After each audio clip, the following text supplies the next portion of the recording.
Please take your seats, members.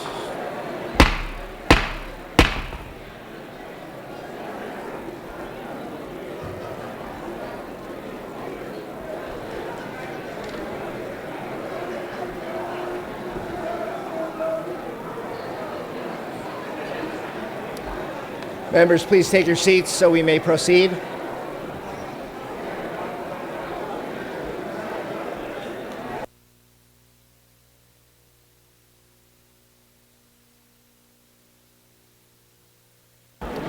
Members, a quorum is present in the Assembly.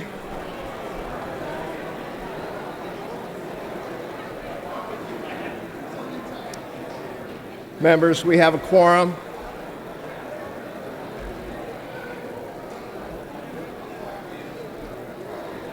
Members.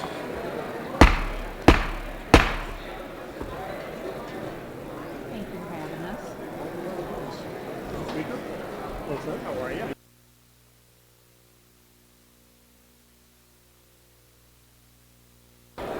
Members, please take your seats so we may proceed. A quorum is present in the Assembly.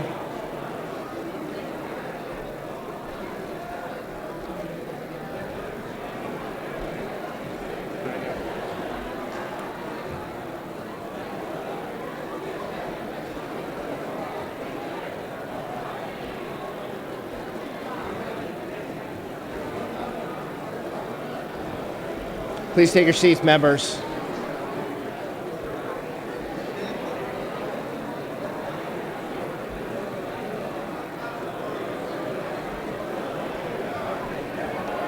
Members, please take your seats.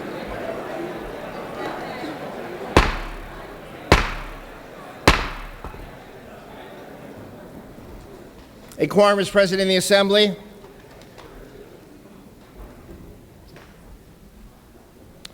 We ask that our guests and visitors in the rear of the chamber and in the gallery please stand for the prayer.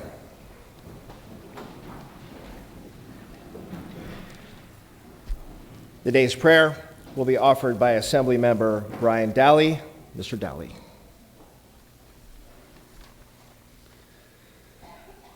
Almighty God, we thank you for the opportunity to live in such a wonderful state that you have created. We thank you for the abundance of natural resources. We thank you for the innovation and creativity that the people of this state have used to impact the world. Father, you teach us in Matthew how to pray. Our Father in heaven, hallowed be your name.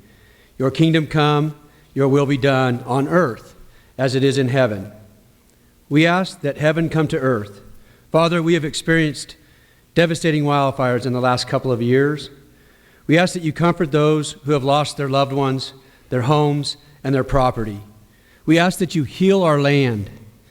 We thank you for the opportunity to serve. We ask that you bless every legislator in this Capitol. Give us wisdom, knowledge, discernment, and love to help the people of California for the future and future generations that come behind us. We ask that you break the chains of addiction, that you heal the mentally ill, Father God, and that you comfort the homeless. Please give special measure of favor, Father God, to the Speaker, the Pro Tem, and our Governor Gavin Newsom. We ask these things for your glory and your honor of your purposes, and according to your will, we pray. Amen. Thank you, Mr. Dowley. We ask our guests and visitors remain standing and join us for the flag salute. Please join Assembly Member Berner Horvath as she leads us in the pledge. Ms. Berner Horvath. Thank you. I invite you to join me in the Pledge of Allegiance. Ready, begin. I pledge allegiance to the flag of the United States of America and to the republic for which it stands, one nation, under God, indivisible, with liberty and justice for all. Thank you. You may be seated. Reading of the previous day's journal. Assembly Chamber, Sacramento, Thursday, January 31st, 2019. The Assembly met at 9 a.m. Honorable Kevin Mullen, Speaker Pro Tem of the Assembly presiding. Chief Clerk E. Dotson-Wilson at the desk. Assistant Clerk David A. Bowman reading. The roll was called. Assemblymember Choi moved a quorum call the Assembly. Motion carried. Time 9:03 a.m. Mr. Gloria moves. and Ms. Waldron seconds that the reading of the previous day's journal be dispensed with. Presentations and petitions, there are none.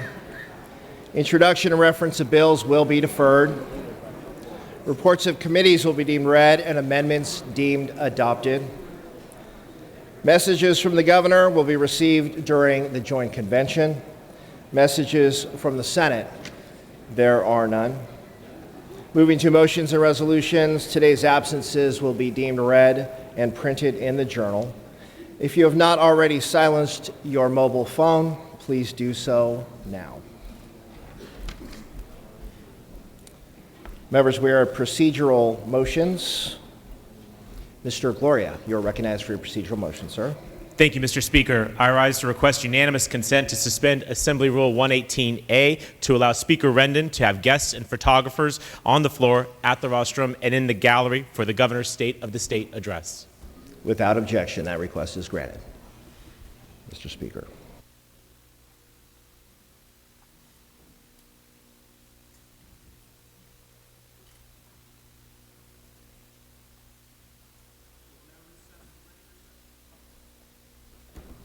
Now we will recess the regular session and convene the joint session.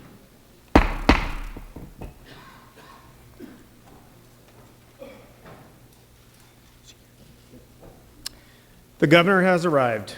I am appointing a joint committee to escort the governor to the rostrum.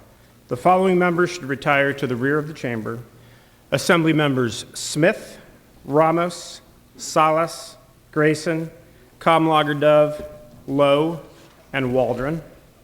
Senators Hertzberg, Leyva, Hurtado, Bradford, Pan, and Bates.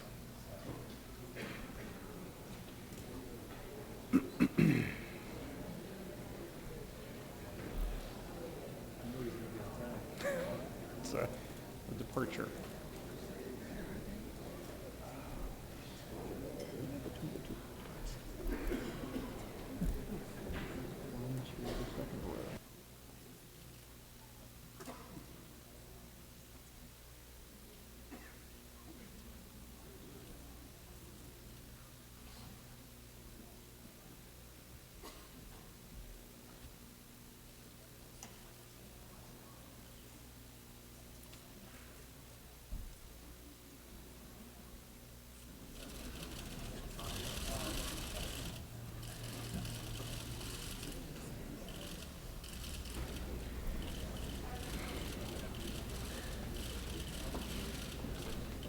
Members and guests, please welcome the 40th Governor of the great state of California, the Honorable Gavin Newsom.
We have several honored guests today. Please welcome the first partner, Jennifer Siebel Newsom.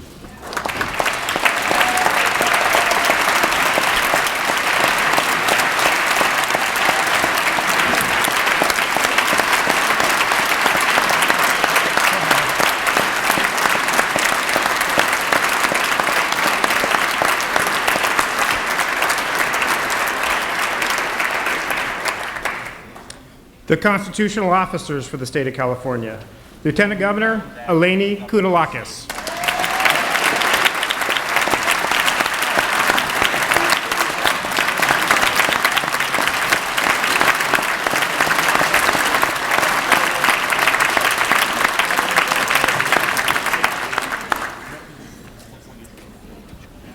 The Attorney General, Javier Becerra.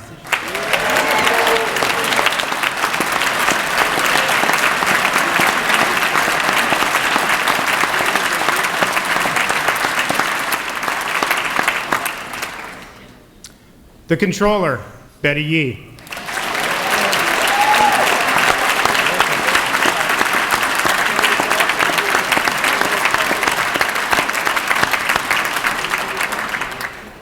The Superintendent of Public Instruction, Tony Thurman.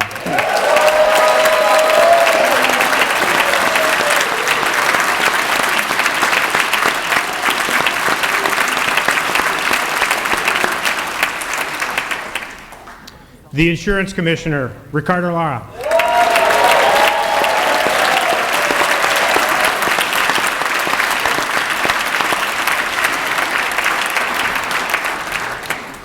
From the Board of Equalization from District 1, Ted Gaines.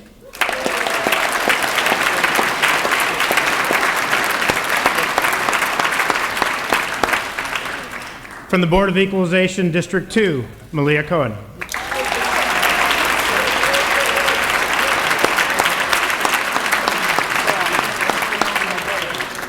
From the Board of Equalization, District 3, Tony Vasquez.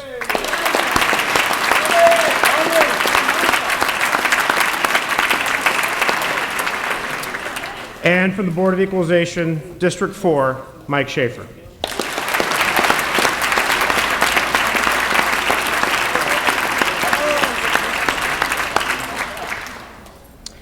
Welcome the Chief Justices of the California Supreme Court, the Chief Justice of the California Supreme Court, Tani Cantil Sakaue.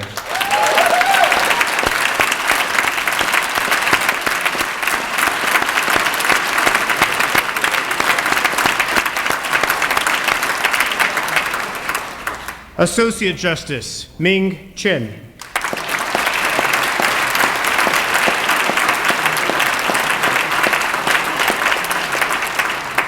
Associate Justice Carol Corrigan.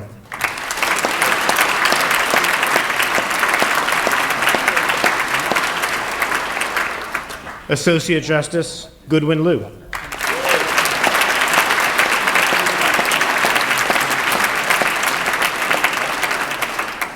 Associate Justice Mariano Florentino Cuellar.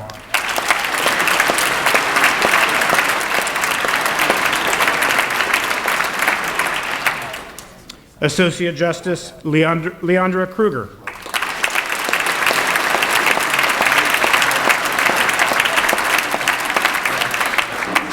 And please welcome Associate Justice Joshua Groban.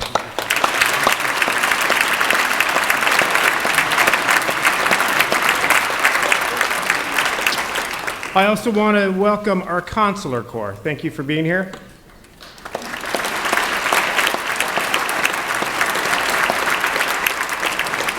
And I also want to welcome all of our other distinguished public officials and special guests. That's all of you. Thank you for being here.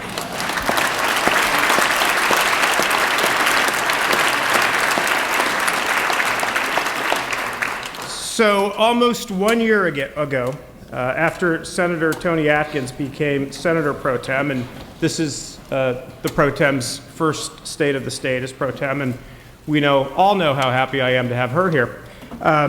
We jointly signed an opinion piece in a newspaper. We noted that we have a lot of work to do, but that we would be doing it together. We said it's not about winning a competition, it's about winning gains for the people that we represent. The people of California, all of them.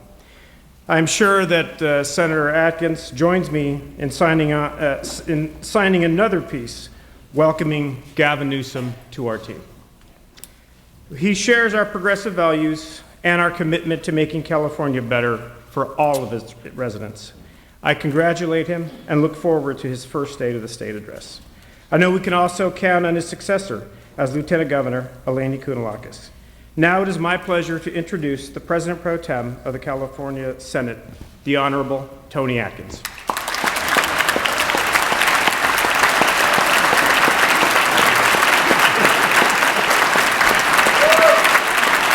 Well, good morning and thank you. Thank you.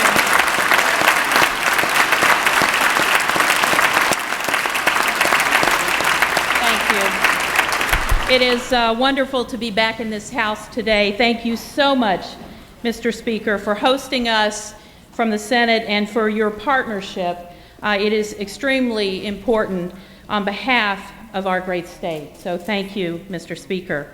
It's an honor to be able to introduce California's Lieutenant Governor, the first woman elected to serve in that position.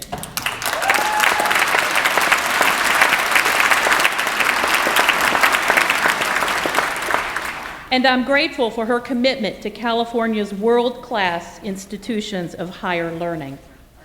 And as the representative of several communities that depend on our coast, I am grateful for the strong voice that she will bring to the State Lands Commission. At times like this in the history of America, it's hard to shake the feeling, as Joan Didion said, things better work here in California because here is where we run out of continent. So with our new governor at the helm and our esteemed Senate President and Lieutenant Governor, you heard me say esteemed Senate President and Lieutenant Governor in support, I'm confident that we have the leadership to ensure that things keep working better here. So please join me in welcoming the Honorable Eleni Kounalakis.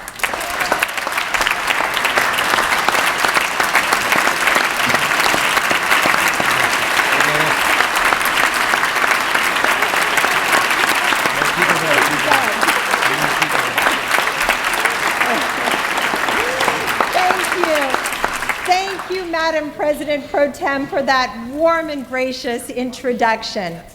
Looking around this chamber, there is so much to be proud of. Every year, California's elected officials look more and more like the people we represent. This year, there are more women.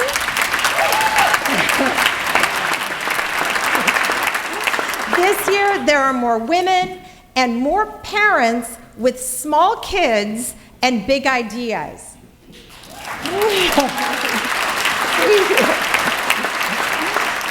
Change is in the air, along with great anticipation of what we will do together to meet the challenges of the 21st century. Over the past 20 months, I've had the opportunity to travel to all 58 counties, asking questions and listening to people from all walks of life. We know that since the end of the Great Recession, California has rebounded to become the 5th largest economy in the world.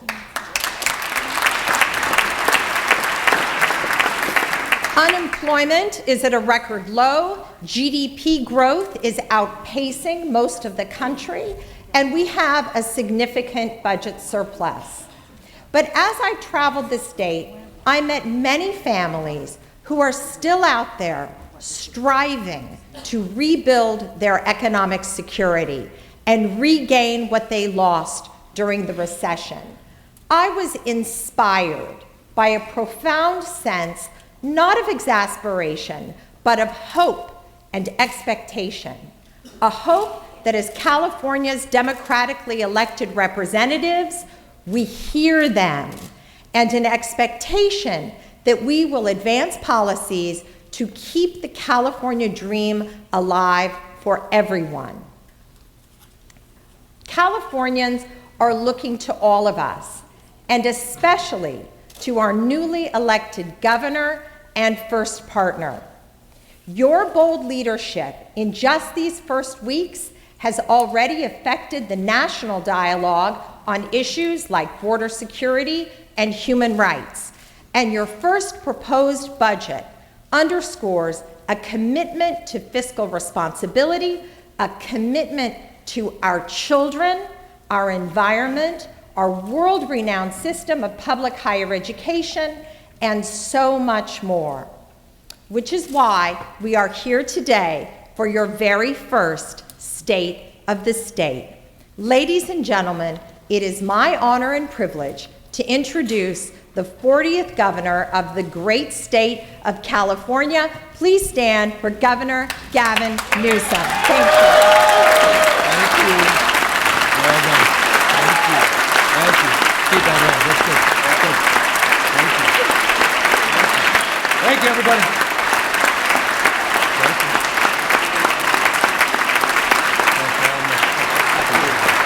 Thank you. Thank you, everybody.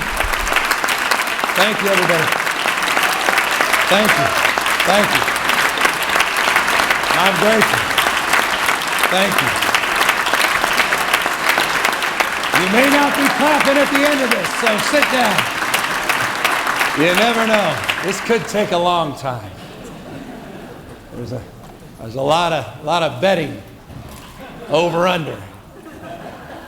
Someone said 2 hours or 1. I said, I think 1. We're going to be all right. But I want to thank all of you for the generosity of your spirit. I want to thank Mr. Speaker, you in particular, for being a champion, not only for all Californians, but being an extraordinary and courageous leader. And thank you very much for your generosity of welcoming myself and my wife into your house today. To Madam Pro Tem, I thank you for your commitment to, perhaps more than anything else, collaboration, which has just been demonstrable and I think has really helped make this first month together so remarkably productive.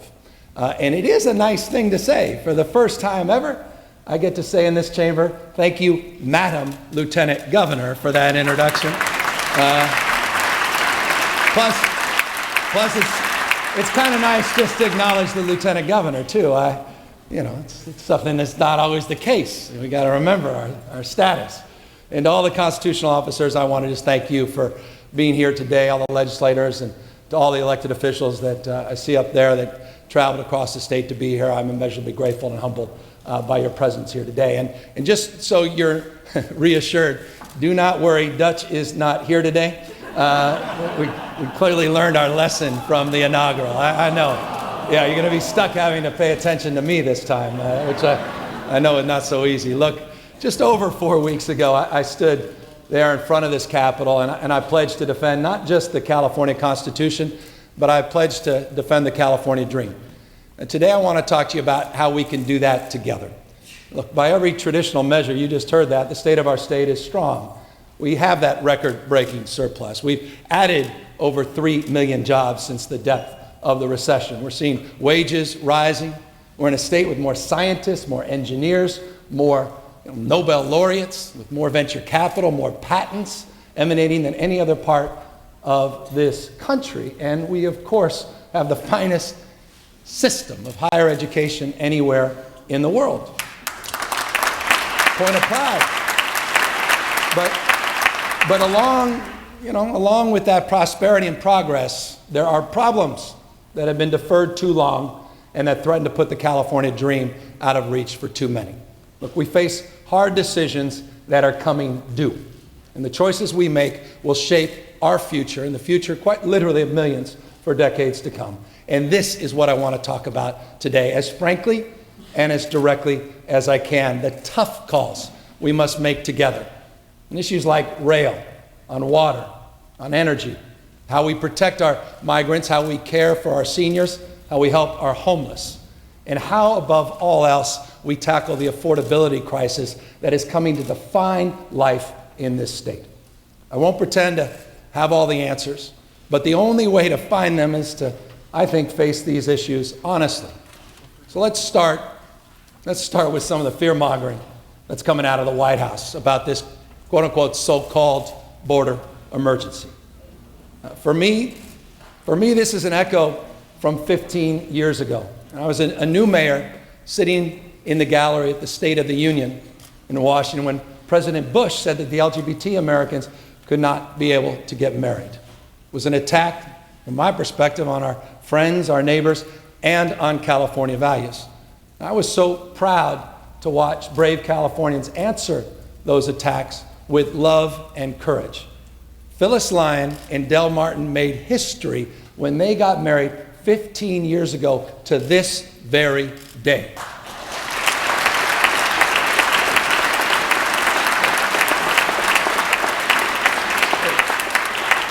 So now, just like back then, we must stand up for those that are maligned, marginalized, and scapegoated. Because last week, we heard another president stand up at the State of the Union and offer a vision of America fundamentally at odds with California values. He described a country where inequality didn't seem to be a problem, where climate change didn't exist, and where the greatest threat we face comes from families seeking asylum at the border. You know, just last night down in El Paso, he said it all again. So let's just state the facts. We are currently experiencing the lowest number of border crossings since 1971. In California, like our nation, our undocumented population is at the lowest level in more than a decade. Some 550,000 fewer in our state alone. Immigrants, both here legally and those without documentation, commit crime at a lower rate than native-born citizens. And those families, those women and children seeking asylum at the borders are doing so legally. Those are the facts. This border emergency is nothing more than a manufactured crisis, and California will not be part of this political theater.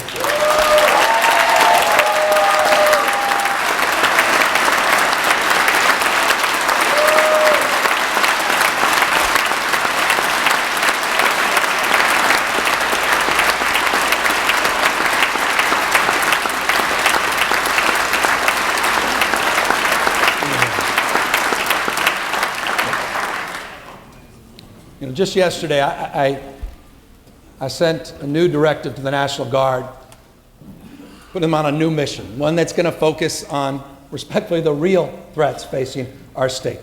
I've now directed the National Guard, a third of the forces that are currently at the border, to be redeployed to help prepare for the upcoming fire season by joining CAL FIRE in prevention and suppression work. Work, by the way, ironically, that was curtailed during the recent shutdown. Another third will boost the National Guard's statewide counter-drug task force by redeploying up north to go after all these illegal cannabis farms, many of which are run by the cartels that are devastating our pristine forests and increasingly themselves becoming fire hazards.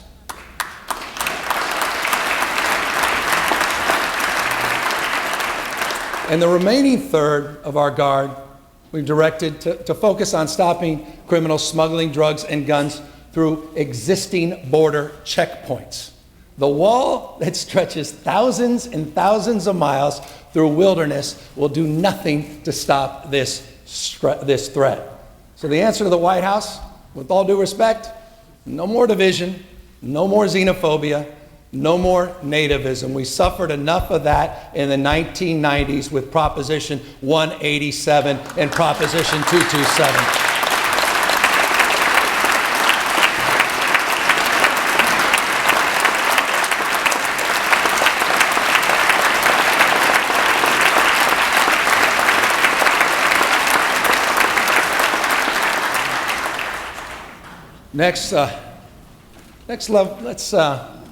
Let's level about the high-speed rail.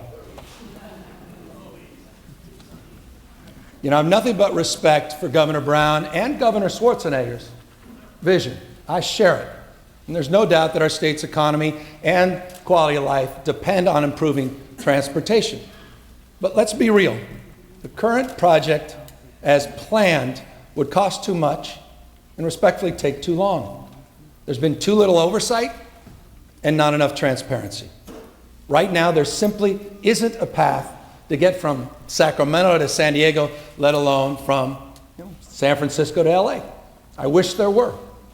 However, we do have the capacity to complete a high-speed rail link between Merced and Bakersfield. Now, I know some critics are going to say, well, that's a train to nowhere. But I think that's wrong, and I think that's offensive. The people of the Central Valley endure the worst air pollution in America and have some of the longest commutes in this state. And they have suffered too many years of neglect from policymakers, respectfully, here in Sacramento. They deserve better. And the high-speed rail project can be part of that.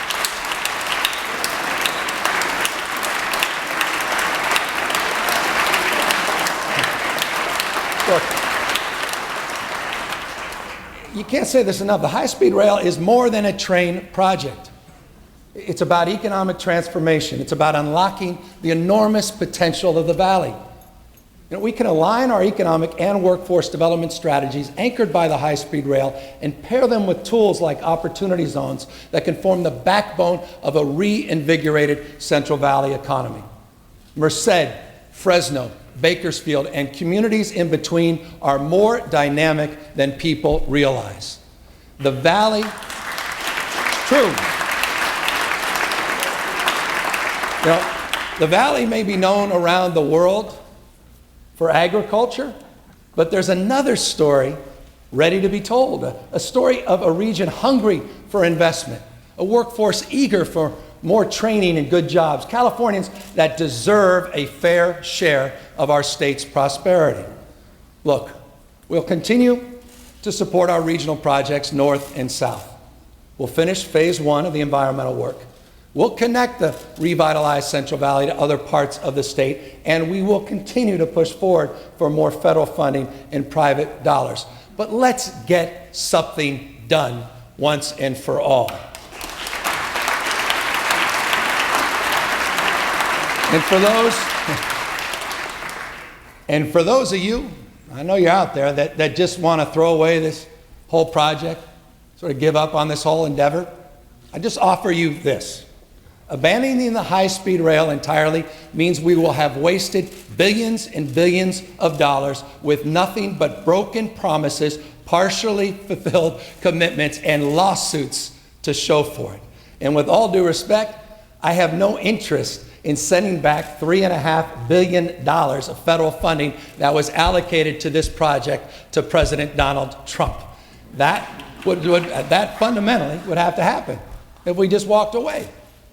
But also, I'm not interested in making the same old mistakes. And that's why today I'm ordering some new transparency measures. We're going to hold contractors, we're going to hold consultants accountable to having to explain how tax dollars are spent, including change orders, cost overruns, and even travel expenses. And we're going to put it online so everybody can see it.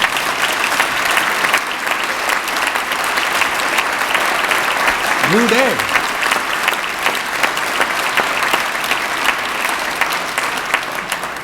And we're also going to see some governance changes, starting with my pick for the next chair of the High Speed Rail Authority, Lenny Mendoza, my Economic Development Director.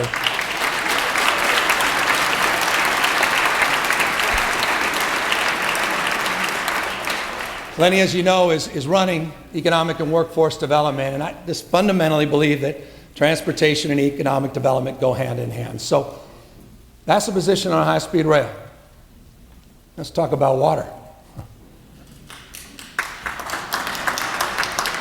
We need a fresh approach when it comes to meeting California's massive water challenges.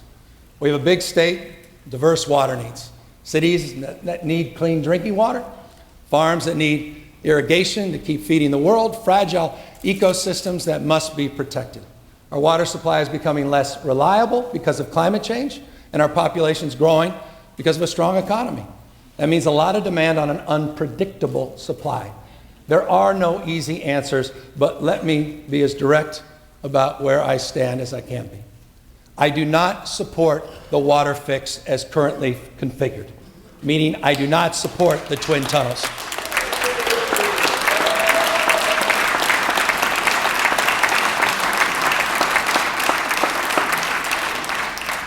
We can, however, build on the important work that's already been done. And that's why I do support a single tunnel. The status quo is not an option.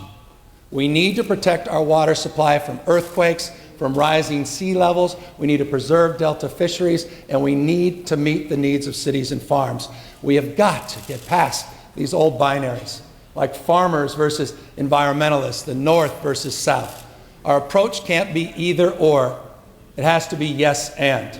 Conveyance and efficiency, and recycling projects, like the ones we're seeing in Southern California's Met Water District, expanding floodplains in the Central Valley, and groundwater recharge like farmers are already doing in Fresno County. A portfolio approach to building water infrastructure and meeting long-term demand. And to help bring this balance, I'm appointing a new chair to the California Water Board, Joaquin Esquivel. And his first task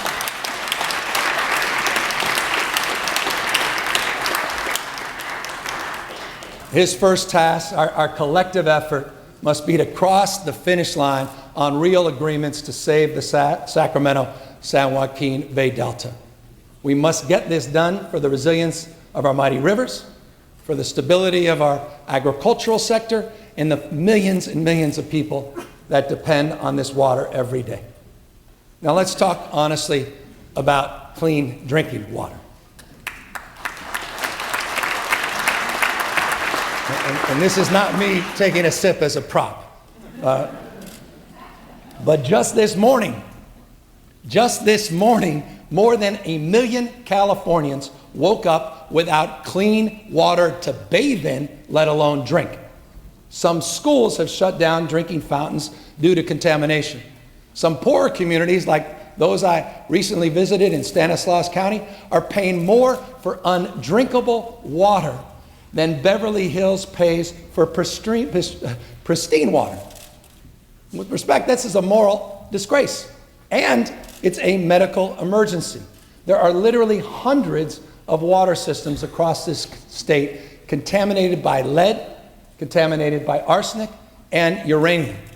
In solving this crisis, it will demand sustained funding, but more importantly than anything else, it's going to demand political will from each and every one of us.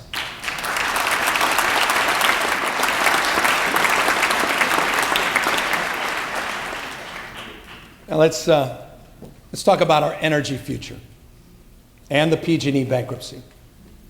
We're all frustrated and we're angry. It's had to come to this. PG&E did not do enough to secure dangerous equipment or plan for the future. My administration will work to make sure PG&E upholds its obligations. I've convened a team of the nation's best bankruptcy attorneys and financial experts from across the energy sector. They will work with my strike team to develop a comprehensive strategy that we will present within 60 days. We will ensure continued access to safe, affordable power. We will seek justice for fire victims, fairness for employees, and protection for ratepayers. We will continue to invest in safety, and we will never waver on achieving the nation's most ambitious clean energy goals.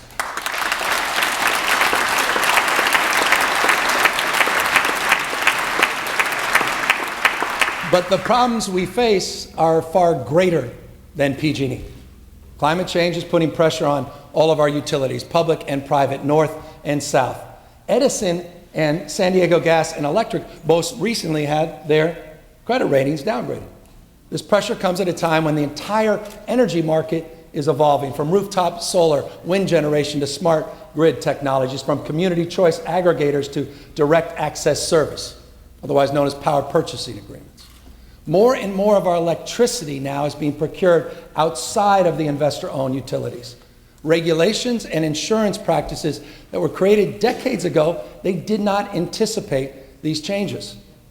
So we must map out a longer-term framework, not just for the utilities' future, but for California's energy future, to ensure that the cost of climate change doesn't fall on those least able to afford it.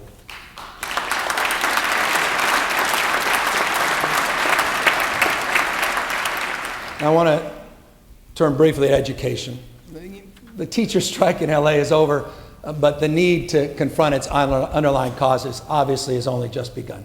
Understaffed schools, overcrowded classrooms, pension pressures, the achievement gap, growth of charter schools, these stressors are showing up all over the state. Right here in Sacramento, in Fresno, in Oakland. Districts across the state are challenged to balance budgets even in this strong economy. And at a time we're spending more on schools than we have ever before. 7 years ago, we invested $47.3 billion in our schools. Next year, with your support, we'll invest over $80 billion. By the way, that includes $576 million for special education. It's important.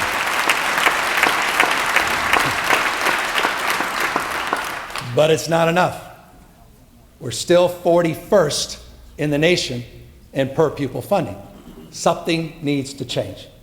It's long overdue that we have that honest conversation about how we fund our schools, not only at the state level, but the local level.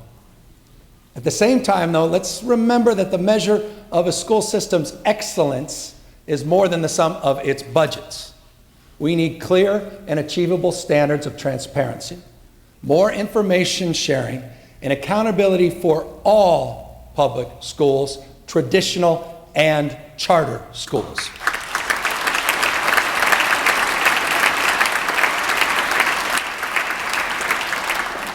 We also need a new president for the State Board of Education to work with our superintendent, Tony Thurmond, that can help lift up our students. And my pick for that position is nationally recognized expert Linda Darling Hammond. She's right up here today. Thank you, Linda, for doing this.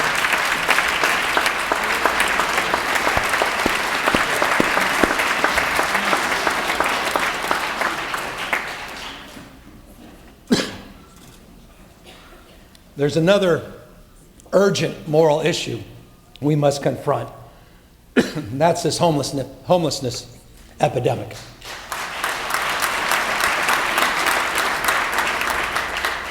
So many of California's homeless, whether they're families, veterans, victims of rent spikes, or survivors fleeing domestic violence, are invisible and left behind by our society.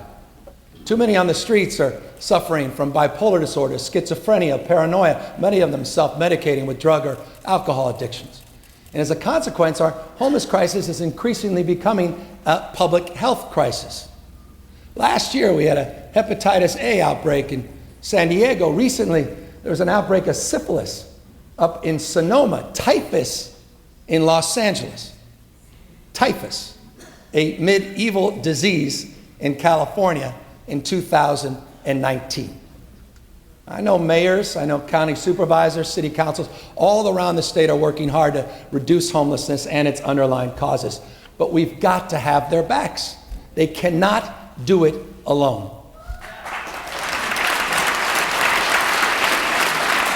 All the mayors are standing up back there. So to help lead the discussion, you should keep standing up, Daryl. I'm appointing Daryl Steinberg to a new commission on homelessness and supportive housing. Thank you, Mayor Steinberg, for your willingness to step up and step into this debate and lead our efforts.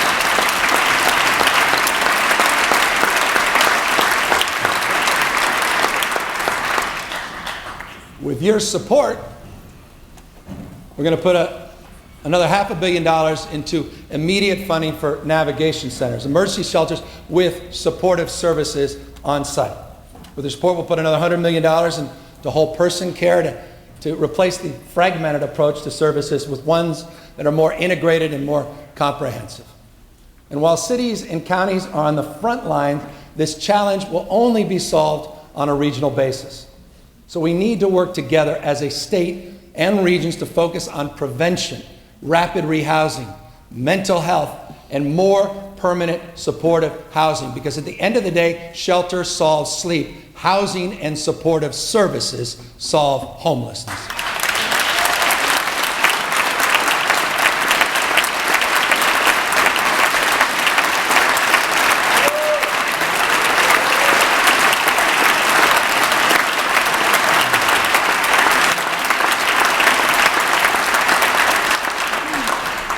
Now let's talk about something we too often overlook. The Golden State is getting grayer. We need to get ready for this major demographic challenge headed our way. For the first time in our history, older Californians will outnumber young children. Over the next decade, our statewide senior population is projected to increase by 4 million. In 25 years, it's going to double. And more than half will require some form of long-term care. Growing old knows no boundaries. Aging doesn't care what race you are, your economic status, whether you're single or you have family support. And I have some personal and painful experience with this recently. I lost my father, some of you know, over the holidays after years and years of declining physical health and dementia. He was determined to live out his days with dignity. He also happened to be a retired public official with a good pension and a support circle of family and friends. But even with all of those advantages, it was a daily challenge for him to meet his needs so he can live in place and maintain a good quality of life. Millions of Californians share a similar story, and the numbers are going to only grow. It's time for a new master plan on aging in California.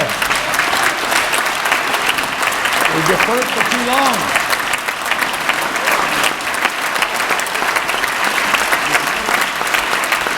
Way too long.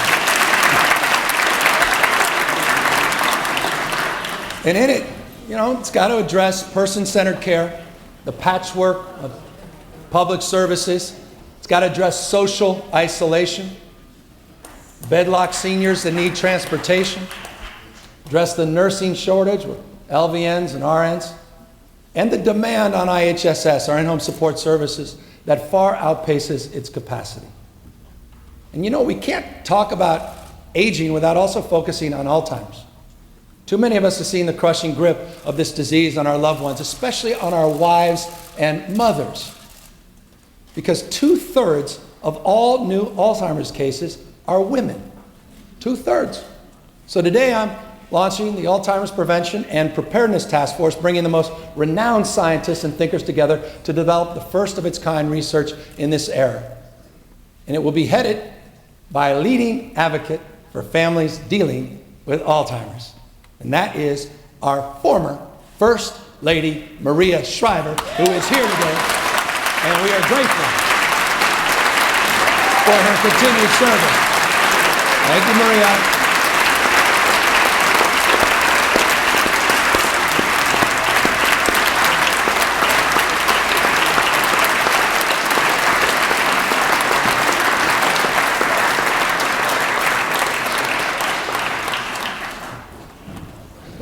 Tying together many of these hard challenges we face is the broader cost crisis.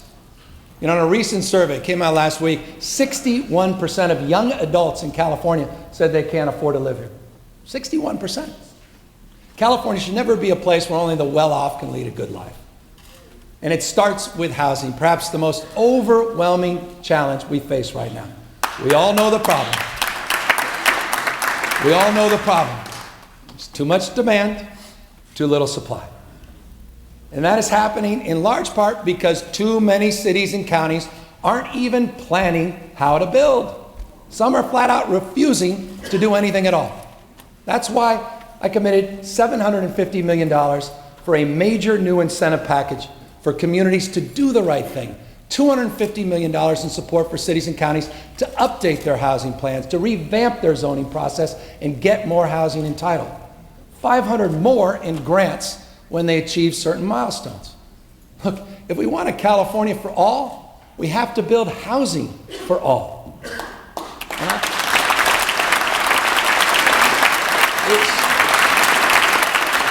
appreciate that. We cannot defer this any longer.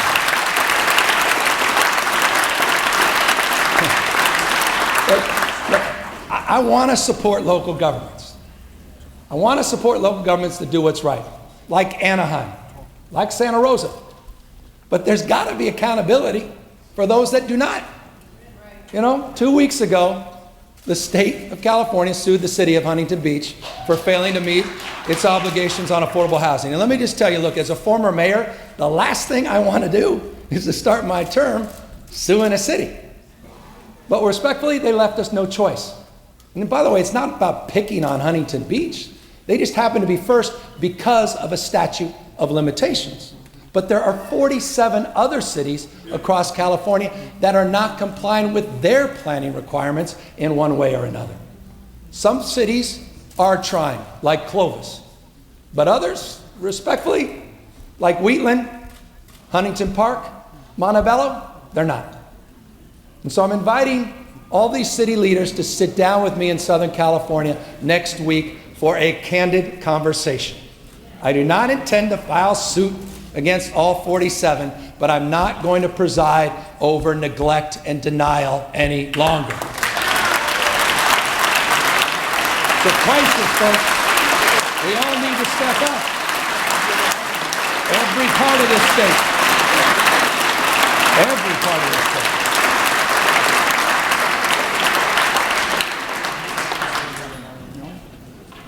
I was a local elected official. I'm not naive here, folks. Cities need to summon that political courage, and we got to have their backs. Look, I also want to acknowledge that there are other factors beyond city planning that have limited our ability to provide more housing. In recent years, we've done a good job expediting judicial review on CEQA for professional sports.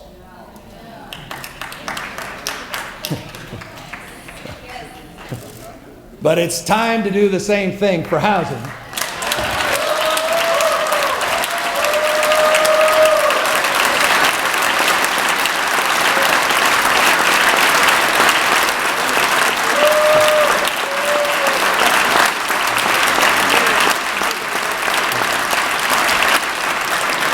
There's some good things happening in this space. I want to applaud the recent efforts by home builders and labor leaders who together are working to forge a compromise in this space to accelerate production. But there's no way we can achieve our ambitious targets unless we train a skilled workforce that's big enough to meet the challenge, and also make sure that we have workers that are getting wages that are high enough to also support their families. So let's encourage this process. Let's encourage this process. Let's encourage this process, and let's bring more people to the table to get something big done. I am confident we can do that this year. And while we're at it, let's not forget about something else. A lot of us made commitments, myself included, after Proposition 10 failed at the ballot last November. And the pressure on vulnerable renters did not go away after election. We need new rules to stabilize neighborhoods, to prevent evictions without putting small landlords out of business. So I want the best idea from everyone in this chamber, and here's my promise to you. Get me a good package on rent stability this year, and I will sign it. We can do that as well, folks. Mr. Bloom.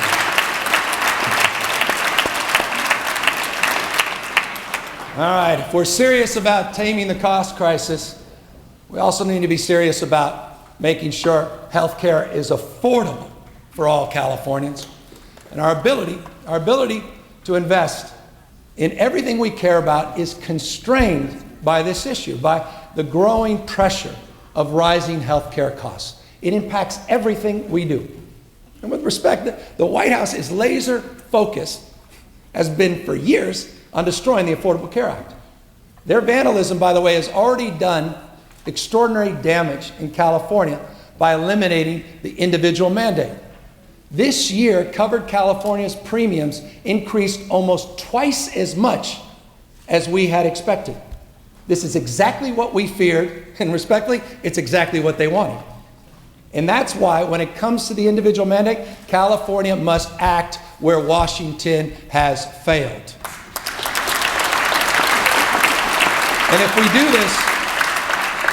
we do this, we're going to be able to deepen subsidies for those earning up to $48,000 and extend subsidies to families earning up to $150,000, something no other state in America has done. We have the ability to do that. Now, on another issue, we all know that California has among the lowest Medicaid reimbursement rates in America. And that's why in our budget, we devote more than $1 billion to increase rates and address the growing provider shortage.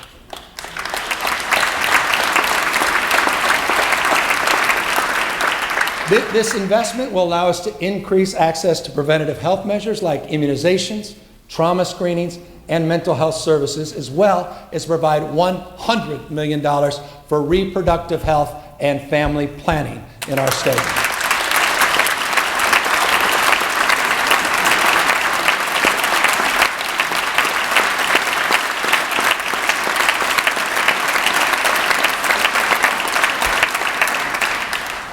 While we pursue the long-term goal of single-payer financing, let us make a down payment now by expanding Medi-Cal coverage for Californians up to the age of 26, regardless of their immigration status.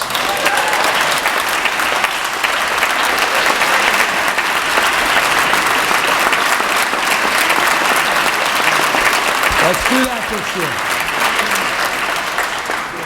year. But access is only part of the solution. Cost is another.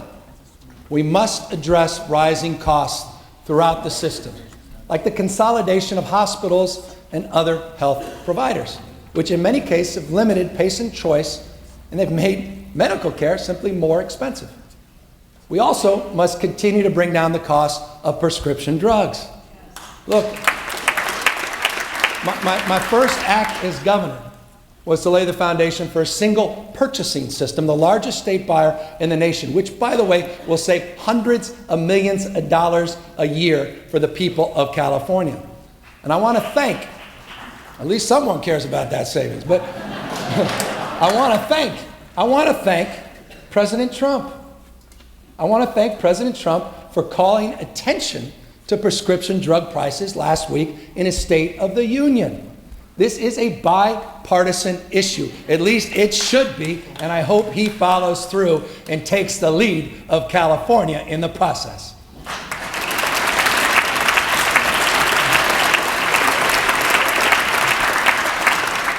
Let's talk about jobs. You know, we've got to ask ourselves, how do we create a future with more good jobs and higher wages? Because when it comes to making life in California more affordable, cost is only one side of the equation. The other is income. So despite our rising wages, working families in California today barely earn more than they did a decade ago. Many working parents are making less than their parents did at the same age. That's why, with your support, we will be providing this year a cost of living refund by expanding the Earned Income Tax Credit to 1 million more Californians. 1 million.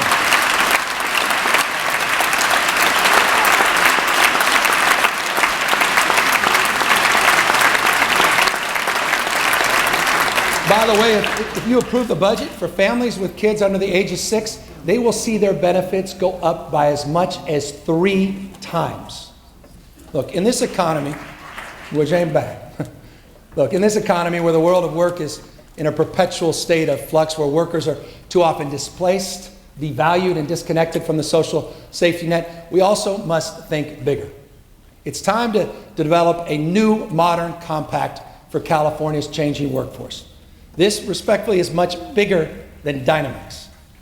California needs a comprehensive statewide strategy to uplift and upskill our workers to ensure that technological advancements in AI and blockchain and big data are creating jobs, not destroying jobs.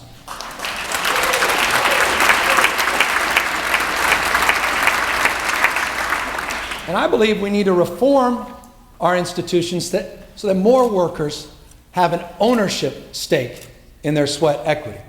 So we're going to appoint a new commission on California's workforce and future of work that will bring together leaders from labor, business, both public and private. And their assignment is this: to come up with new ideas to expand worker opportunity without extinguishing innovation or flexibility.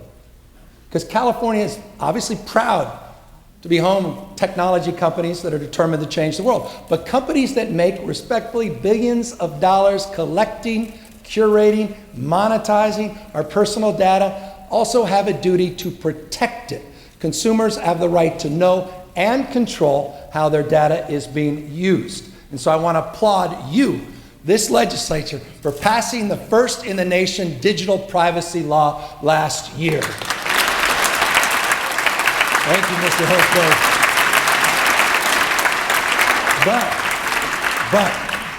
But, California consumers should also be able to share in the wealth that is created from their data. So I've asked my team to develop a proposal for a new data dividend for Californians, because we recognize the data has value and it belongs to you. We can do something bold in this space. Let me end by making the obvious point. We've covered a lot of ground, but there's a lot more that deserves our focus. Climate change, reforming our tax code, our criminal justice system, major initiatives like paid sick leave, universal preschool, free community college, reimagining the DMV. On the list. There's so much more, and we'll be taking on all those issues and more in the coming months. Look, at my inaugural, a few weeks back, I quoted the Sermon on the Mount about a house that did not fall in the face of floods and storms because it was founded upon a rock. I promise that together we will build one house for one California. We've started drawing the blueprint for that house, and together we're going to finish it. But this goes deeper than budget numbers or even program details. This is about the bonds between us as human beings. And as St. Paul said, we are many parts but one body. We're all diminished when one of us struggles to lead a good life. The problems we face are as hard as they come, and they're in many cases decades in the making. But I truly believe we have the tools to solve them. We have the technology, we have the know-how, but most importantly, we have the generosity of our people. I don't know how many of you remember the story of that registered nurse up in Paradise who was sitting in traffic trying to escape the fire as flames started to engulf his car. He thought, this is it. And he recorded a goodbye video to his family. And then a miracle occurred. A bulldozer came out of nowhere and cleared the burning cars out of his path. At that point, he could have just driven away as fast as possible. That's what a lot of us would have done. But instead, he turned his car around and he drove straight to the hospital in the middle of the town where he worked in the ICU. He and his colleagues started treating injured people, and then the hospital caught on fire. And he moved patients to the helipad that was 100 yards away as fast as he could. Every single one of them was safely evacuated. And when he was asked why he did this, why he drove back through the fire when he could have just saved himself, he shrugged and he said, "This is what we do." His name is Alan Pierce, and he's here with us today.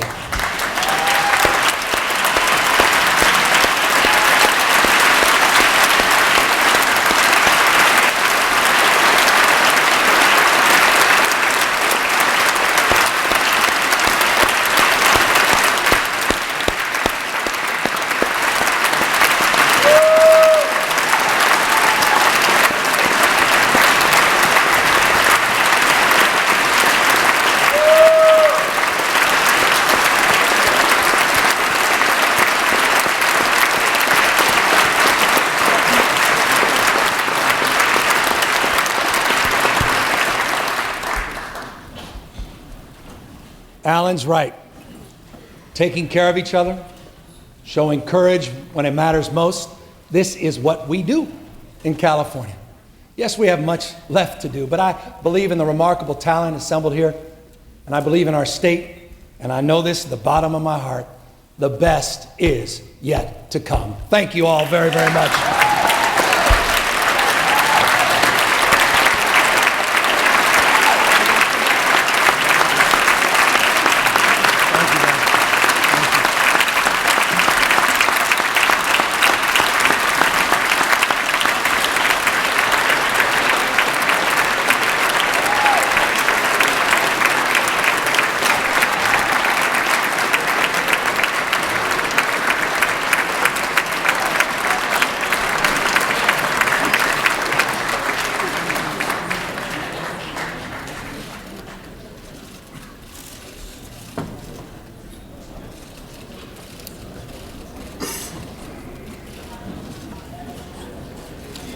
Thank you, Governor Newsom. Without objection, the Governor's State of the State address shall be printed in the Journal as a separate appendix. We will adjourn the joint convention sine die. We are back in regular session. Announcements. The session schedule is as follows. Wednesday, February 13th, check-in session. Thursday, February 14th, check-in session. Friday, February 15th, floor session at 9 a.m.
All other items remaining shall be passed and retained. All motions shall be continued.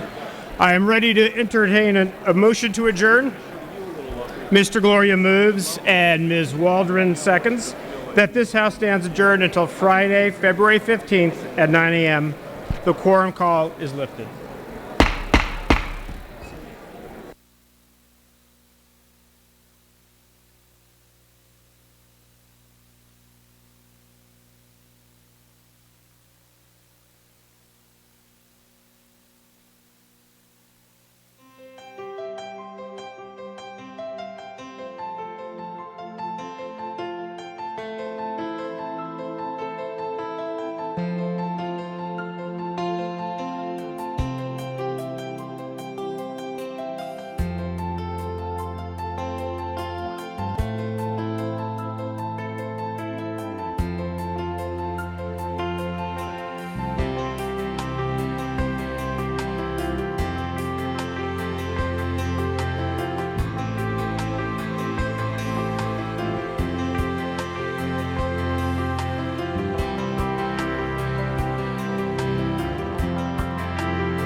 introduce you to Speaker Anthony Rendon, my friend, my partner. Good? Good to go? You did nod. Uh-oh. Blew the fuses. I know. What are you reading? Anything? That's a good... What am I reading? You know, work. Yeah. Just finished a really great novel this morning. It's What? called Into the Distance. It's by a guy named Hernan Diaz. It's his first novel. It's fantastic.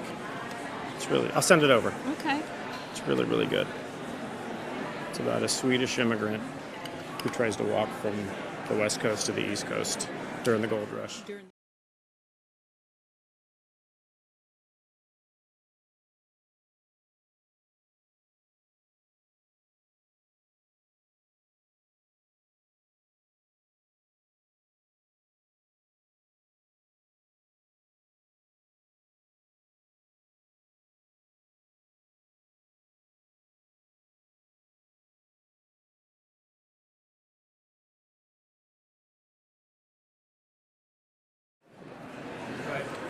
Okay.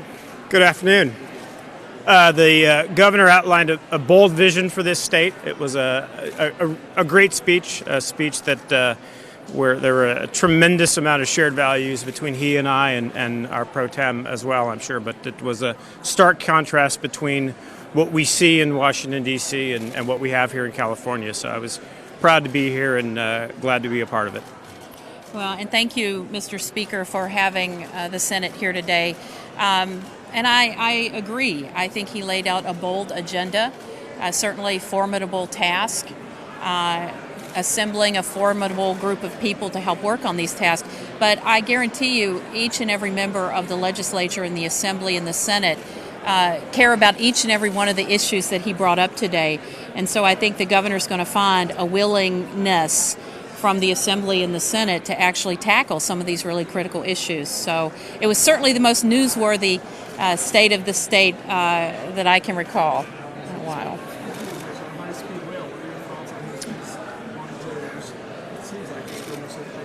Well, I agree with the governor that we have to rethink our high-speed rail efforts, and I also agree with him that to call it a train to nowhere is offensive. It's offensive to those communities. It's offensive to those hardworking communities that certainly need the economic development. The extent to which a train from Bakersfield to Merced fulfills the original vision of what Californians voted for, that's another matter. And the extent to which it doesn't link the two largest urban areas in the state, or two of the three largest urban areas in the state, seems problematic.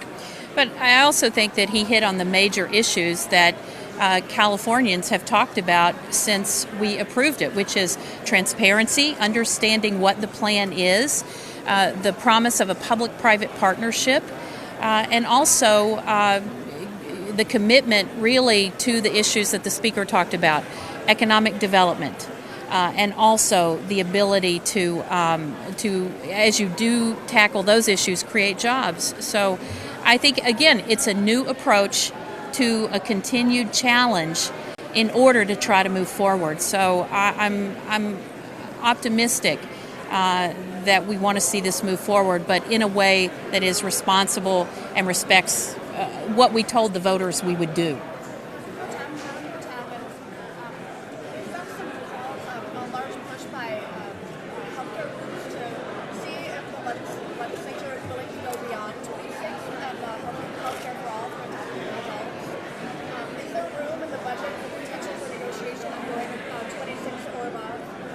Well, we certainly want to cover all Californians. The goal is to get to 100% coverage.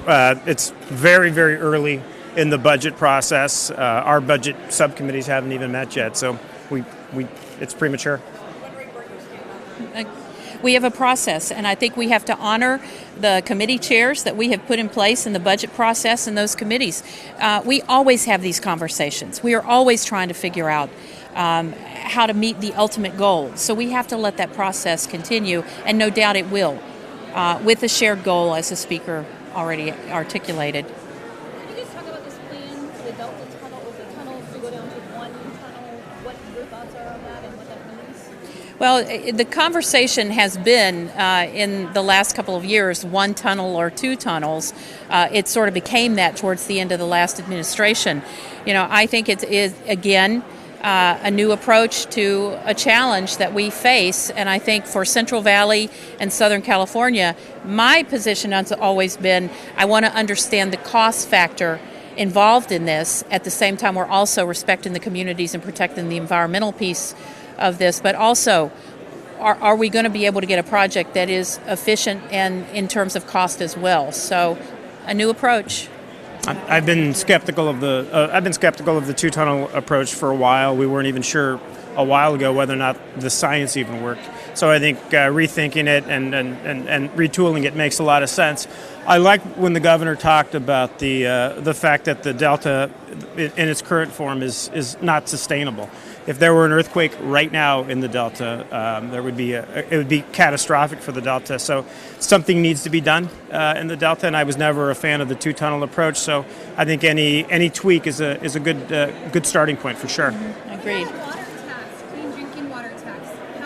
Do you want to take that to your caucuses? It's a matter of discussion. There are bills. So this is part of, again, the conversation of legislation and budgeting. The governor has weighed in on this in terms of the need, so it'll be part of our budget conversations and our legislative conversations. Yep.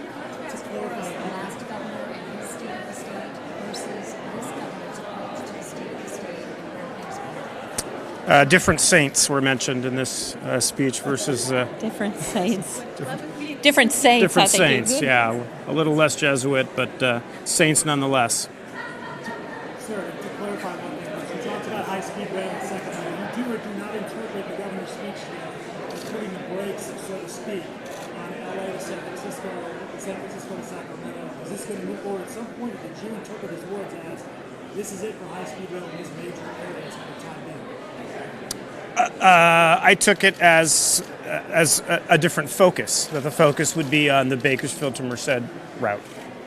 But not ruling out the other, because there's cities that have planned to spend billions of dollars on infrastructure for high-speed rail through their corridors, and if you're telling people now that's not going to happen. No, he actually said the environmental work would continue. So I think it seems to me that what he's advocating is a step-by-step approach and something that is more doable and keeping promises to those communities. So I don't know if you'd call that putting the brakes on or stepping back and taking an assessment of a situation and determining that we need to maybe approach this differently.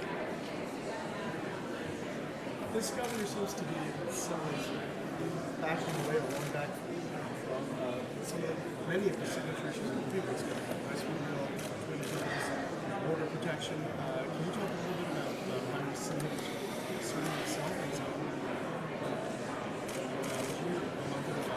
a I think that's to be expected. They're different people, different experiences, so different emphases. It's not surprising to me.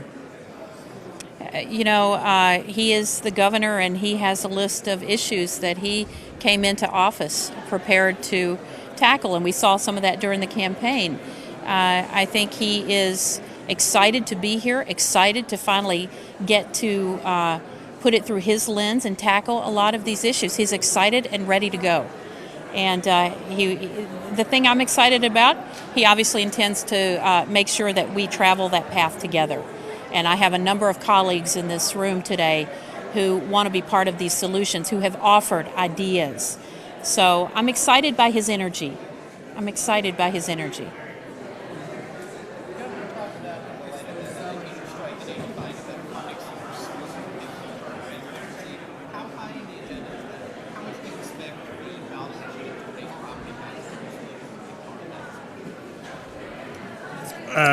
One more time, Jeremy. Education stuff, more transparency and better funding for schools, including split roll raising for property taxes. How much do you expect that to be on the agenda? I think it's a big part of our agenda in the Assembly, and something the governor's talked to me about several times. So yeah, I think it's certainly important to him. It's important to us, and we know that a lot of the conversations at LAUSD revolved around those issues. Do you want to do a deal to keep that off the ballot, the split roll off the ballot? Again, I don't want to get a hold of the process. We have members who are running bills, and I don't want to get ahead of that process. And we have multiple avenues, whether when you talk about on the ballot, we have a legislative process, there's a ballot process, and there's a way to come together on those options. But I think the underlying point is that we've got to figure out how we're going to address education funding. And I think the ideas that come forward that we're going to be discussing budgetarily and legislatively, there's going to be room for us to look at those different paths.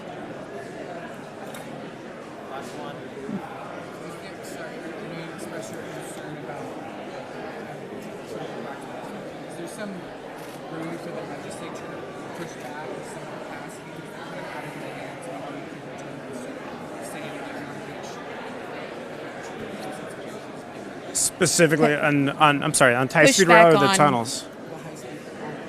You said you concerned Right. that it might not ever get to that. Right. Is there some legislature plan, or is it just sort of putting in place out there? Yeah, I mean, certainly we have a role on the actual authority itself. We have a member represented there, and I have an appointee that Pro Tem does as well. So yeah, there's definitely room for us in that conversation. This is all pretty new to me. Just learned about this, so we're gonna have conversations for sure.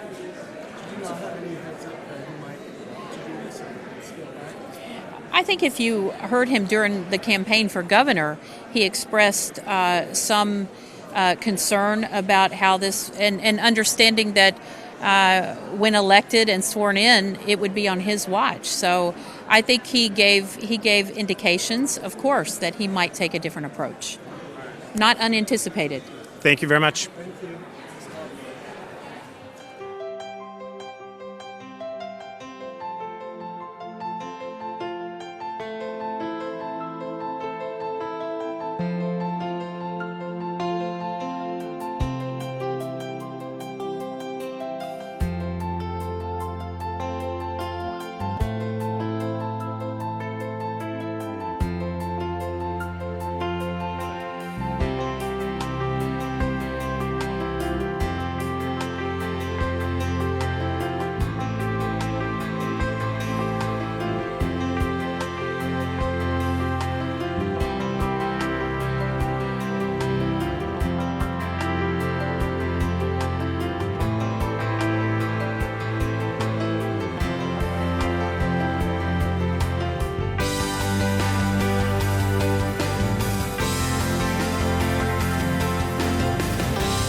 So we're continuing with our live coverage of the Assembly Democratic Caucus State of the State, the first State of the State report by Governor Gavin Newsom, and now we're joined by Assembly Member Shirley Weaver from San Diego. Assembly Member, thank you for joining us. What is your reaction to the State of the Governor? Well, I think, first of all, it's really wonderful to have a governor who wants to take a very comprehensive approach to many of the social and economic issues we face in California, rather than just a quick response to things that we're facing. He seems to have a comprehensive view, whether it's housing, whether it's education, those kinds of things. And he's in a unique position to be able to do that because we've solved many of the economic problems we had maybe 6 or 7 years ago. We're in a good place financially, and now California has to respond, hopefully very aggressively, to the issues we face in terms of what is happening in terms of economics for every Californian. Assemblymember Shirley Weber from San Diego, thank you so much. I appreciate it. Assemblymember Monique Limon from Santa Barbara is joining us now, the chair of the Women's Caucus. What is your reaction of the governor's State of the State? I think it was very promising to hear some of the ideas that he's bringing forward, some of the continued issues. As the vice chair of the Women's Caucus, I was very happy to hear about job opportunity. I was very happy to hear how much is going to be invested in families, kids, and our state around areas of healthcare, housing, homelessness. These are issues that impact everyone in our community, and certainly there's an excitement there to hear his ideas and his plans to deliver that. You mentioned aging and Alzheimer's and dementia.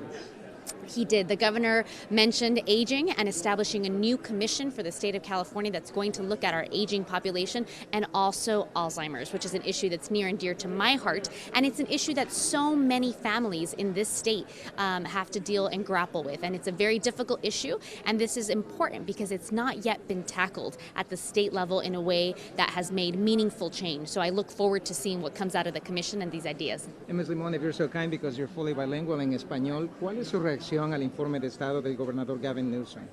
El informe de Estado fue algo que nos dio esperanza en algunos de los temas que vamos a ver este año, que van a ser temas que aquí la legislatura va a tomar. Por ejemplo, la vivienda es algo que es muy importante para todas las personas en el estado de California. También tienen costos muy altos y mucha gente a veces no puede tener el dinero para vivir aquí en este estado, así que es un tema que vamos a ver que él va a tocar aquí, y también tocó otros temas como la educación, la salud, que es muy importante, y ideas de cómo podemos nosotros ayudar a todas las personas que trabajan, asegurarnos que las personas tengan un sueldo que les ayude a vivir aquí en el estado de California. Assemblymember Monique Limon, thank you so much for joining us. We appreciate it. Assemblymember Mike Gibson from Los Angeles, the chair of the Assembly Democratic Caucus. Your reaction to the governor's first State of the State? One, I believe without a vision, the people perish. Certainly this governor has articulated his vision in a broad fashion, one of which I will follow. And I think this legislature is motivated. Its core values around homelessness, which is key, housing, water. How can we talk about we're the 5th largest economy in the world, and there's people in California who doesn't have clean drinking water? So he's talking about making sure that we bring everyone, not just some people, but everyone that will move into this land of promise here in California. And also we'll be an example for the rest of the nation, including Washington, D.C. This president can learn a lot from this governor, what he's articulated here today. Thank you very much, Assemblymember Mr. Gibson. I appreciate your time. Joining us now is Assemblymember Wendy Carrillo, representing East Los Angeles. Welcome. Your thoughts about the governor's first State of the State? I'm actually incredibly excited that the governor touched upon several issues, including housing, homelessness, climate change, the future of our state, and most importantly, education. The investment of $800 million that the state is going to do in K through 12, $500 million of that, which is going to be towards special education. And he made a commitment in transparency for all public schools across our state, and I think that's very exciting in an effort to really understand the achievement gap for communities of color. And if you're so kind, also if you indulge us en español, su reacción al informe de Estado del gobernador Gavin Newsom. Estoy muy entusiasmada por lo que dijo el gobernador Newsom sobre varios temas de hogares accesibles, de nuestra población que no tiene hogar, la importancia de buenos trabajos en nuestro estado, el tema de inmigración y cómo podemos darle cobertura de salud a todas las personas que viven en este estado. Pero lo que me gustó más de todo fue lo que dijo sobre la educación. Vamos a invertir aproximadamente $800 millones en nuestra educación pública, 500 millones que van a ser para educación especial, que es tan necesaria para nuestra comunidad, y sabemos que una buena educación es algo que nadie nunca nos puede quitar, son los valores de nuestra comunidad latina especialmente, pero a través del Estado, y una inversión en nuestra educación pública es necesaria y oportuna en este momento. Muchas gracias. Assemblymember Wendy Carrillo, representing East Los Angeles. Joining me now is Assemblymember Petrie Norris. Thank you so much for joining us, representing Orange County. Your reaction of the governor's State of the State? I think that expectations were really pretty high for Governor Newsom in his first address, and I think in large part he did not disappoint. I think I was impressed that he's not afraid to confront some really tough issues head on. He talked about high-speed rail, he talked about water security, homelessness, housing, the future of jobs across the state of California. And I appreciated, I think in particular, his emphasis on, as he talked about high-speed rail in education, he emphasized the need for more accountability and transparency. And I think as a new member of this chamber, I want to make sure that we're doing everything that we can to make sure that we are spending our taxpayers' dollars efficiently and effectively, and that we are growing California's economy together. Assemblymember Petrie Norris, thank you so much for participating and for joining us. Assemblymember Wicks, representing Berkeley and the Bay Area, thank you for joining us. Your thoughts about the governor's first State of the State? Well, it was the governor's first State of the State and my first State of the State in the audience, so I enjoyed it. I thought it was a home run. You know, Gavin Newsom is unafraid. He's willing to talk about tough issues. I loved his emphasis on addressing our homelessness crisis. He talked explicitly about mental health issues and the need to have more mental health resources, and you don't see that happen very often from many governors prior to this, so I think that's important. His push on the need to have more housing built, I strongly believe we need that as well, but also with that, making sure our renters are protected. And he said, bring me a bill and I will sign it, and so many of us are going to be working on that while we're here. But I also loved his focus on, the future of work and what jobs look like, expanding the EITC, making sure that everyone has access to the resources that they need. So there was a lot in this State of the State that I just thought was great. I thought overall it was a home run, and I'm really proud that he's our governor. And as a mom, did you appreciate the note of his boy not being here today? Yes, no, and my daughter's been on this floor, and I didn't have childcare last week, so I brought her here. And, and I think that is a fresh perspective that the governor brings to the table. He's a parent of young kids. Also, the lieutenant governor also mentioned that there are more parents here, and as a parent of a young child, I think that voice is really important as we create public policy. And we need to make sure our littlest members of our society have the access to resources and education and safe, quality care and education that they need. So it's very exciting. Assemblymember Buffy Wicks, thank you so much for joining us. I really appreciate it. Assemblymember Gabriel, thank you so much for joining us. Your thoughts about the governor's first State of the State? I thought he did great. This was also my first State of the State as a new member, and I have high expectations, and he exceeded them. I thought he did a wonderful job. He was not afraid to talk about the big challenges, the big issues facing the state. A lot of times in politics there are incentives to avoid tough issues. He's clearly not a typical politician. He's willing to be out there, be bold, be thoughtful, think about the big challenges and talk about how we might address them. So I was very impressed. In other areas, education or other parts that you're working on, what are things that you believe that perhaps you're going to present some bills to help this thing move forward? Absolutely. So I'll say first of all, I was really impressed with the contrast that he drew between Washington, D.C. and California, and how a lot of what's going on in Washington, D.C. is a threat to our California values and fundamentally at odds with who we are as Californians. And so I think he is sending a message that we are going to stand up and protect our people and protect our planet. So I really appreciated that. Second of all is housing. Housing is, I think, aside from climate change, the biggest public policy challenge facing the state of California. It's a huge issue in the San Fernando Valley that I represent, and I think the governor wants to be bold. He wants to make sure that we're removing barriers to building new housing, as he mentioned, and so I'm excited to work with him on that. We're going to be introducing a number of bills to increase our supply of affordable housing and to make it easier for working folks to afford a place to live. Assemblymember Gabriel, thank you so much for joining us. I see Assemblymember Eduardo Garcia over there, so he's going to join us now from Coachella Valley. Thank you, sir, for joining us. Your thoughts about the governor's first State of the State? Let me begin by really commending him for coming out of the gate with the message about immigration. I represent the border region of Imperial County, and there is no crisis related to illegal immigration. The crisis on the border is related to air quality, water quality, economic development. That's the crisis, and I appreciate him highlighting the need to make greater investments in those areas and not so much continuing the rhetoric that's coming out of the White House now. Specifically on education, we're excited to hear a greater investment on special education. That's extremely important, one of our top priorities. At the same time, the issue of homelessness and housing, the $750 million investment that he puts forward with incentives for our local communities to build the necessary housing, both sustainable housing as well as the shelter housing, is fundamental for us to get this problem off the ground moving as quick as we can. So it was a good State of the State. Obviously, the fiscal position of the state is sound, and we're excited to be able to work in collaboration with him moving forward. And if you'd be so kind, if you can tell us also your reaction en español sobre el informe del gobernador Gavin Newsom. ¿Cuál fue su opinión sobre su primer informe del gobernador? Bueno, para empezar, estamos muy orgullosos del mensaje fuerte que manda al respecto a la crisis que ha sido inventada por parte de la Casa Blanca que existe en nuestra frontera. La única crisis que existe es una crisis de desarrollo económico, más inversión de infraestructura en nuestra frontera, más atención a los temas del agua limpia y el agua saludable para nuestras comunidades y al mismo tiempo la salud pública que ha sido impactada por, desafortunadamente, un aire que no se puede respirar por parte de los niños. Esa es la crisis que existe. Estamos bien contentos que el gobernador menciona esos temas.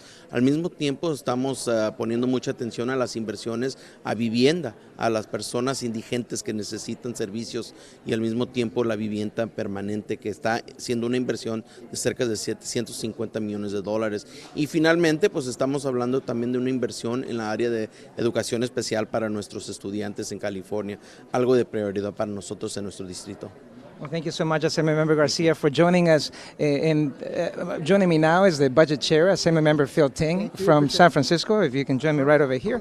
Your thoughts about the governor's first State of the State? Well, I thought he outlined a very bold vision for California, talked about a huge cross-section of issues. I was very happy for my Central Valley colleagues because he talked about high-speed rail as well as water issues, which are very important to them. For me, I was extraordinarily happy to hear about housing and homelessness. Those have been issues that are acute in the Bay Area as well as in LA, and really being much more aggressive about how to build housing. We've done a great job of creating jobs. Unfortunately, we have nowhere to house them. So actually having a broader vision, making sure that every city really shares in that burden of building housing for every California was a huge lift for all of us. Also, the expansion of the Earned Income Tax Credit, really making sure that working Californians who are just barely able to pay rent, barely able to make their car payments, or to put food on the table actually get a little more money back at the end of the day. We've been huge proponents of that in the legislature, so glad to see the governor really take that mantle and talk about doing a pretty significant expansion. And it is very timely, and there's a need for more information about the Earned Income Tax Program. Please feel free to visit Assemblymember Phil Ting's website. Thank you so much, sir, for joining us. If you don't mind, we're going to also be joined now with Assemblymember Kevin McCarty, representing Sacramento. Yes. Sir, your thoughts about the governor's first State of the State? Well, first of all, we're excited to have their governor here in Sacramento, in my hometown. You know, I'm excited about the vision that he's putting forward, recognizing our challenges. I think when you look at what we do here in California, you have to own up what our problems are. You know, when we talk about our schools, we're 42nd in the nation in per pupil funding. We have some lingering achievement gaps. Then talking about things like what could we do? We'll invest in early education. You know, properly fund our public schools so we can reduce class sizes and bring in support services for all of our kids. Make sure higher education is available to deal with our workforce issues. We need more and more educated people in the economy, so linking our problems with our solutions, investing in higher education. But overall, I think the governor did a good job of outlining a blueprint of issues that we can work on together, that the governor and the legislature can unify on our homelessness and our housing problems, health care, economic insecurity and poverty. I mentioned earlier our public education system. So I'm hopeful we'll have a good year in 2019. And you have your legislation for pre-K for all, which is a priority in early education for all Assembly Democrats, and that's probably going to be the vehicle to help the governor get some of his quality education much needed for the younger population. Yeah, I like that the governor is zeroing in on early education. Because if you look at some of the challenges we do have in California, you know, our school system and too many kids are unprepared and we have an achievement gap. When you look at too many California kids are living in poverty. Too many kids are stuck in the criminal justice system. We have this school to prison pipeline. Well, if you look at the solutions to those issues, they all point to one issue: investing in early education. So, you know, states across the nation are pre-K for all states. These are Republican states and Democrat states. So if they can do it, why can't California? So hopefully 2019 will be the year that we make California a pre-K for all state, and super excited that the governor out of the gate is highlighting early education. Thank you so much, Assemblymember McCarty, for joining us, and that has been our live coverage of the State of the State with reactions with Speaker Anthony Rendon and members of the Assembly Democratic Caucus. So please follow us on social media, Instagram, Twitter, and Facebook. Assembly Dems. Have a good day. Thank you.